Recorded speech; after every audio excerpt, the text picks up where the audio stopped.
Hello guys, तो आज हम स्टार्ट करने जा रहे हैं BSc second year chemistry. Chemistry में आपका जो पहला पेपर होने वाला है वो होगा इनऑर्गेनिक केमिस्ट्री। फर्स्ट जो आपका होगा वो होगा इनऑर्गेनिक केमिस्ट्री। इनऑर्गेनिक केमिस्ट्री के अंदर हम पहले आज फर्स्ट यूनिट जो कि होती है हमारे पास है डी ब्लॉक एलिमेंट्स, और इसके भी दो पार्ट्स हमारे पास हो जाते हैं। एक होता है 3D सीरीज और एक होता है 4D एंड 5D सीरीज। तो आपका जो पहला पार्ट है वो है 3D सीरीज। 3D सीरीज आज हम स्टार्ट करने जा रहे हैं, और इसके बाद इसका नेक्स्ट पार्ट जो होगा 4D एंड 5D सीरीज होगा। तो सबसे पहले हम बात कर लेते हैं, ये हमारा सिलेबस है inorganic chemistry syllabus BSc second year.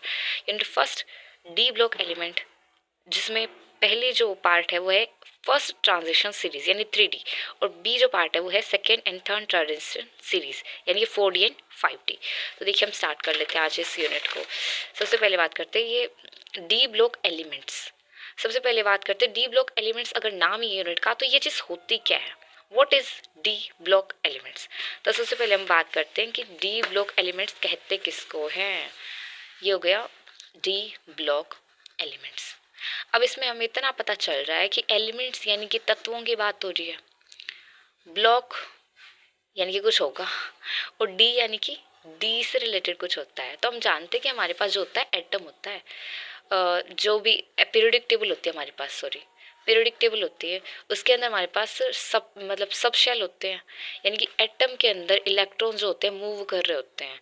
तो इसको हम 2D में भी एक्सप्लेन करते हैं, 3D में भी एक्सप्लेन करते हैं। 2D में जिनको एक्सप्लेन करते हैं कि इलेक्ट्रॉन्स एटम के अंदर 2D अरेंजमेंट में मूव करते हैं, उसको तो हम कहते हैं शेल, जिसको हम कहते हैं कोश। और एक होता है 3D अरेंजमेंट, यानी कि इसको अगर इसी चीज़ को हम बताएं कि इलेक्ट्रॉन जो होते हैं वो 3D अरेंजमेंट में मूव करते हैं ऐसे, या फिर ये SP, ये इस तरह से।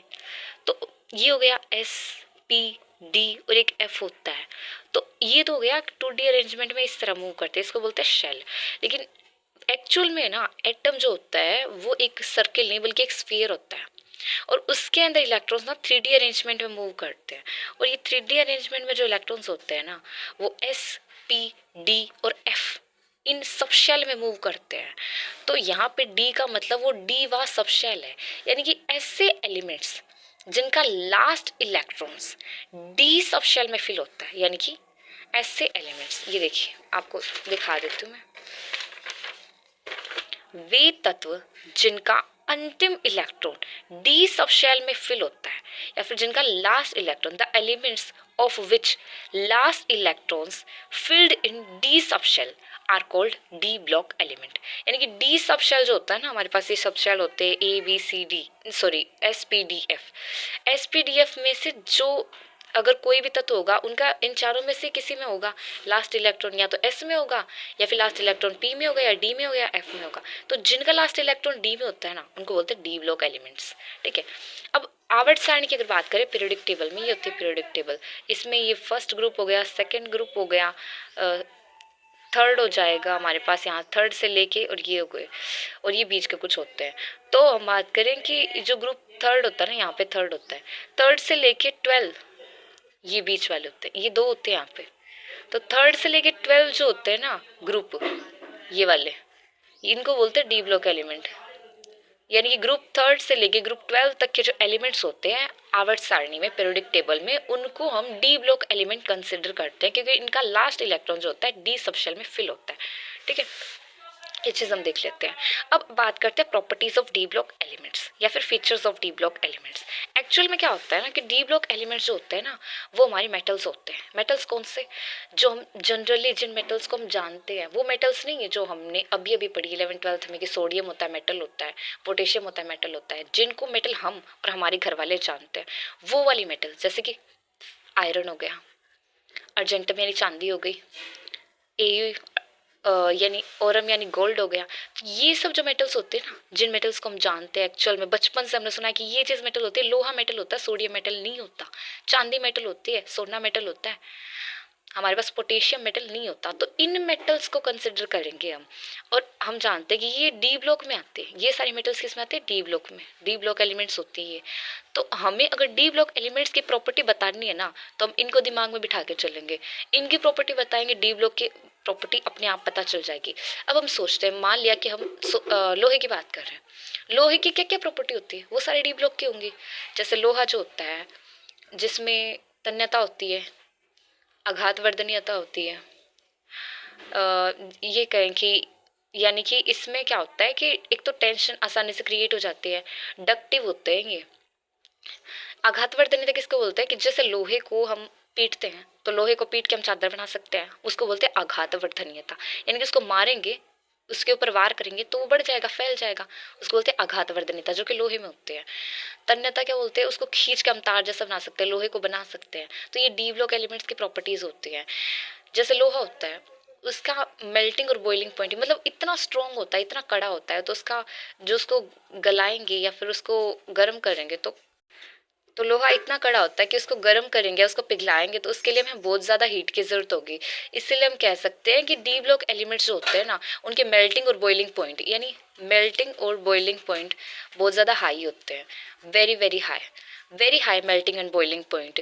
दूसरा हम कहते हैं कि ये जो लोहा जो होता है ना, इसमें इलेक्ट्रिसिटी काफ़ी अच्छे से फ्लो होती है, एक्सीलेंट कंडक्टर होता है इलेक्ट्रिसिटी का। मतलब लोहा तो नहीं होता बट ये जो काफ़ी अच्छा कंडक्टर होते हैं, चांदी जो होती है, चांदी को अगर कंसिडर करें तो एक्सीलेंट कंडक्टर होती है। यानी कि ये जो होते हैं इलेक्ट्रिसिटी और हीट के काफ़ी अच्छे कंडक्टर होते हैं, तो ये भी होंगे। अगर ये इनका मेल्टिंग और बॉइलिंग पॉइंट हाइट है तो इनका भी होगा। अगर ये अच्छे कंडक्टर होंगे, good excellent conductor, sorry excellent conductor of heat and electricity, तो ये काफ़ी अच्छे कंडक्टर्स होते हैं हीट और इलेक्ट्रिसिटी की। ठीक है, तो इनकी ये बात कर दी। तो ये वाली जो प्रॉपर्टीज़ है ना, ये हमने डिस्कस की है, इनको दिमाग में बिठा लो, बस इनको दिमाग में बिठा के इनके प्रॉपर्टीज़ जो हम डिस्कस करेंगे सारी सेम सेम इनके लिए हो जाएगी।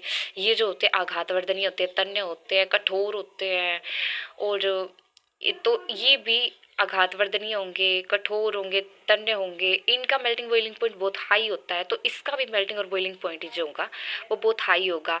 अब हम बात करें कि ये जो लोहा होता है ना, ये इसमें हम धन विद्युतीय प्रकृति होती है। अब ये धन विद्युतीय प्रकृति क्या होगी, यानी कि लोहा जो होता है ना, एफ जो होता है, इसका जो हम इलेक्ट्रॉनिक कॉन्फ़िगरेशन देखें तो ऐसा होता है कुछ, आर्गन 3d6 4s2। तो इसके ना इलेक्ट्रॉन्स त्यागने की प्रवृत्ति होती है। मेटल्स जो होते हैं ना, उनकी इलेक्ट्रॉन त्यागने की प्रवृत्ति होती है, ना कि इलेक्ट्रॉन ग्रहण करने की। और इलेक्ट्रॉन त्यागने की प्रवृत्ति से इस पे या तो 2 त्यागेगा तो +2 चार्ज आएगा, और अगर ये भी त्याग दिया तो +3 चार्ज आएगा। इसको बोलते हैं धन विद्युतीय प्रकृति, इलेक्ट्रोपॉजिटिव नेचर। इलेक्ट्रोपॉजिटिव का नाम से समझ लेते हैं हम, इलेक्ट्रोपॉजिटिव नेचर। इलेक्ट्रोपॉजिटिव नेचर कहते किसको है, इलेक्ट्रो यानी इलेक्ट्रिसिटी से रिलेटेड कुछ होगा, लेकिन इलेक्ट्रिसिटी किससे आती है, चार्ज से आती है। यानी इलेक्ट्रो का मतलब चार्ज से होगा सीधा सीधा, पॉजिटिव यानी कि पॉजिटिव, और नेचर यानी कि प्रकृति। यानी कि इनके ऊपर जो चार्ज आएगा ना, इन मेटल्स के ऊपर जो चार्ज आएगा वो चार्ज पॉजिटिव नेचर का होगा, उस चार्ज का नेचर पॉजिटिव होगा। यानी कि इनके ऊपर जो चार्ज आएगा ना वो हमेशा पॉजिटिव ही आएगा। कभी आयरन -2 स्टेट में देखा है, देखोगे भी नहीं, क्योंकि इनका जो नेचर होता है इलेक्ट्रो पॉजिटिव होता है। इनका जो नेचर होता है इलेक्ट्रॉन्स एमिट करने का होता है, ना कि इलेक्ट्रॉन्स को एक्सेप्ट करने का या फिर गेन करने का। तो ये सब जो होती है इलेक्ट्रो पॉजिटिव नेचर के होते हैं।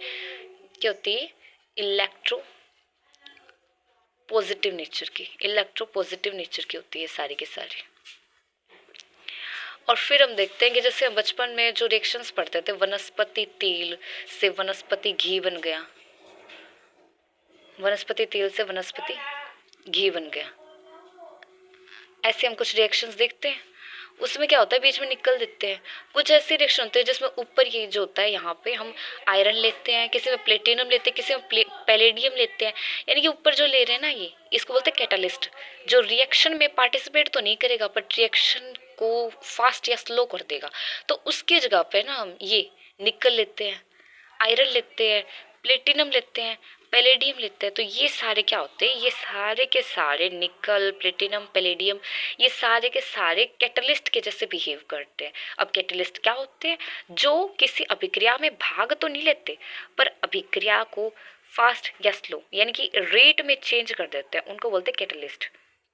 क्योंकि और कैटालिटिक प्रॉपर्टी होती क्यों है, क्योंकि ये इलेक्ट्रॉन्स को एक्सेप्ट कर लेते हैं, इनकी पॉजिटिव नेचर होता है, तो इनके पास खाली डी ऑर्बिटल होता है जिसमें ये इलेक्ट्रॉन्स को आसानी से ले सकते हैं और अभिक्रिया में एक्सेस में इलेक्ट्रॉन्स बच जाते हैं। रिएजेंट से जब हम बनाएंगे प्रोडक्ट तो इलेक्ट्रॉन्स एमिट होते हैं, एक ना एक तो देगा ही इलेक्ट्रॉन्स, वो इलेक्ट्रॉन्स जो होते हैं ये एफ ब्लॉक वाले एक्सेप्ट कर लेते हैं और एक्सेस ऑफ इलेक्ट्रॉन्स को कम कर देते हैं, जिसकी वजह से अभिक्रिया हो जाती है। ठीक है, तो इनकी खासियत क्या क्या हो गई, अभी हमने क्या क्या पढ़ी, हम देखते हैं कि इनमें क्या क्या प्रॉपर्टीज होती है। पहला तो ये होती है कि इनमें उत्प्रेरकीय गुण पाए जाते हैं, अभी मैंने बताया उत्प्रेरकीय गुण पाए जाते हैं, धात्विक प्रकृति के होते हैं, मतलब मेटल्स जो हम बचपन से पढ़ रहे थे ना, मतलब अभी हमने 11th-12th में जो मेटल पढ़ी वो तो झूठी मेटल है, सच्ची वाली मेटल यही होती है जो हम बचपन से सुनते आ रहे हैं मेटल्स, ये वो वाली मेटल है। इनमें धन विद्युत प्रकृति होती है, यानी कि इलेक्ट्रो पॉजिटिव नेचर होता है, यानी कि इनके ऊपर पॉजिटिव चार्ज होता है, जैसे कि टाइटेनियम हो गया। ठीक है, यानी टाइटेनियम का जैसे हम बात करें तो इसके ऊपर पॉजिटिव चार्ज होता है। टाइटेनियम जो होता है इसका हम इलेक्ट्रॉन कॉन्फ़िगरेशन लिखिए,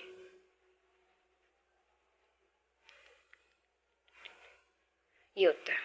तो इसमें से है ना हम ये इसकी +4 ऑक्सीडेशन स्टेट होती है, यानी कि इसमें 4 इलेक्ट्रॉन निकाल देंगे ना, तो इसका ये 4 इलेक्ट्रॉन निकालने पे ये आएगा इलेक्ट्रॉनिक कॉन्फ़िगरेशन।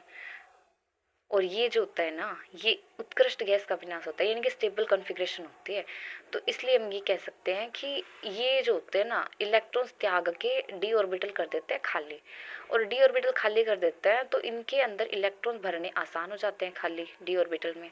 तो हम कह सकते हैं कि इनका उत्कृष्ट इनमें क्या होता है, धन विद्युतीय प्रकृति होती है, यानी कि इलेक्ट्रॉन्स त्याग देंगे तो पॉजिटिव चार्ज आएगा, और वो कितना आएगा पॉजिटिव चार्ज, वो इतना आएगा कि आसानी से, मतलब इतना आएगा कि ये उत्कृष्ट गैस विन्यास को पा लेते हैं। ठीक है, और इनकी जो संयोजकता होती है परिवर्तनशील होती है। इसको हम देखते हैं कैसे, कि मैंने बताया था आपको अभी आयरन जो होता है वो आर्गन 3d6 4s2 होता है। अब 4s2 होता है, सॉरी। अब आर्गन में इसमें से 2 इलेक्ट्रॉन निकाल लेंगे, यानी अब +2 स्टेट में होगा, तो क्या होगा, आर्गन 3d6 4s0 हो गया। ये +2 फॉर्म में भी एग्जिस्ट करता है, पर साथ ही साथ ये देखें कि इसको एक और इलेक्ट्रॉन और निकाल लिया हम, यानी 3 इलेक्ट्रॉन टोटल हमने निकाल लिए, तो ये इस स्टेट में आएगा।